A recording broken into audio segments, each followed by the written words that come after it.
আসসালামু আলাইকুম। আজকের পর্বে তৈরি করে দেখাবো রেডিমিক্স হালিম মশলা দিয়ে হালিম রেসিপি। খুব সহজভাবে এটা আপনি ঝটপটভাবে তৈরি করে নিতে পারবেন, আর একবার এভাবে রান্না করে দেখবেন ছোট বড় সবাই অনেক পছন্দ করবেন।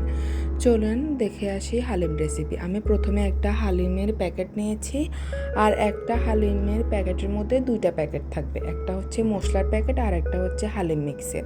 হালিম মিক্সের যে প্যাকেটটা থাকবে ওইটা খুলে আমি সামান্য কুসুম গরম পানি দিয়ে ভিজিয়ে রেখেছি, কারণ আমি ইনস্ট্যান্ট রান্না করতেছিলাম। আপনার যদি হাতে সময় থাকে ঠান্ডা পানি দিয়ে ভিজিয়ে রাখলে 2-3 ঘন্টা ভিজিয়ে রাখলে হবে, আর এমনিতে হলে আপনি আধা ঘন্টা 40 মিনিট ভেজালেই হবে।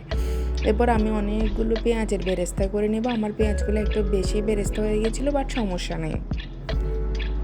এরপর আমি হালিমের মাংস রান্না করার জন্য পেঁয়াজ কুচি দিয়েছি। তারপর পেঁয়াজটা যখন ব্রাউন হবে এর মধ্যে শুকনো মশলাগুলো দিয়ে দিব, দারচিনি, এলাচি, তেজপাতা এগুলো দিয়ে দিব। তারপর এখানেই আমি মুরগির মাংস দিয়ে দিব। আমি এখানে মুরগির মাংসের হালিম রান্না করতেছি, খুব ইনস্ট্যান্ট, মানে যেটা আমার কাছে ছিল আমি ওটা দিয়ে রান্না করতেছি। আপনারা চাইলে এখানে মুরগির মাংস, গরুর মাংস, খাসির মাংস যেটা মন চাই দিতে পারেন।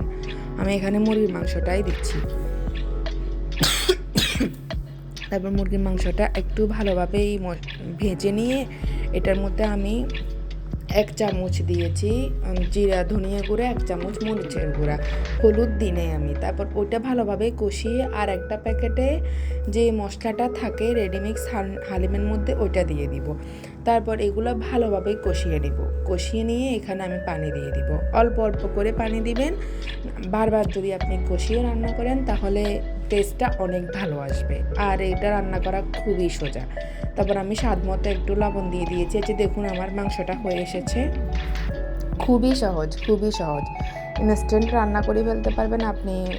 এই তো সামনে রমজান আসতেছে, রমজানে এটাই ইফতারে আমাদের হালিম লাগেই, তাই না? আর খুব তাড়াতাড়ি কোনো ভেজাল ছাড়া রান্না করা যাবে। এভাবে একবার ট্রাই করে দেখবেন, খুবই মজা। এই যে দেখুন আমি যে পানি দিয়ে ভিজিয়ে রেখেছিলাম ওটা আমি এখন এখানে দিয়ে দিব। আর অনেকগুলো হালিম হবে এক প্যাকেট রেডিমিক্স মশলা দিয়ে। আপনারা দেখুন আমি পরে পাত্রে চেঞ্জ করেছি, আর এটা দেওয়ার পরে প্রায় ঘন হয়ে যাবে। আমি আর একটু পানি দিয়েছিলাম, আর যখন অলমোস্ট হয়ে এসেছে আমি এর মধ্যে বেরেস্তাগুলো দিয়ে দিয়েছি। আর আমি বাগার দিব, সরিষার তেল দিয়ে বাগার দিব। এই যে দেখুন আমি সরিষার তেল নিয়েছি। তারপর এর মধ্যে পেঁয়াজ, রসুন আর লাল মরিচটা দিব।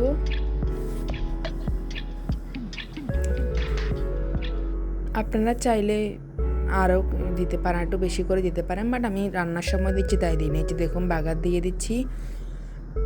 বাগার দেওয়ার পরও একটু নাড়িয়ে সুন্দর। এই যে দেখুন আমার হালিমটা কতটা সুন্দর হয়েছে, এখনই দেখতে খেতে ইচ্ছা করতেছে, তাই না? খুবই মজা হয়েছিল, ছোট বড় সবাই প্রশংসা করেছে।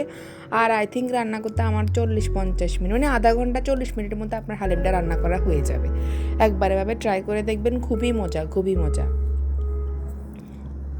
ইনস্ট্যান্ট রান্না করে ফেলতে পারবে, শুধু একটা হালিমের প্যাকেট থাকলেই হবে।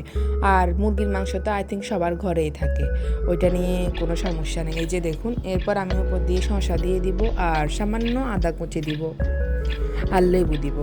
আপনারা যখন যেটা থাকে ওটা দিয়ে সার্ভ করতে পারেন, বা খালিও খেতে পারেন, খুবই মজা লাগবে। সাথে নান, রুটি, পরোটা যেটা দিয়ে খান, খুবই মজা। দেখা হবে আমাদের পরের কোনো ভিডিওতে বা পরের কোনো ব্লগে। আসসালামু আলাইকুম।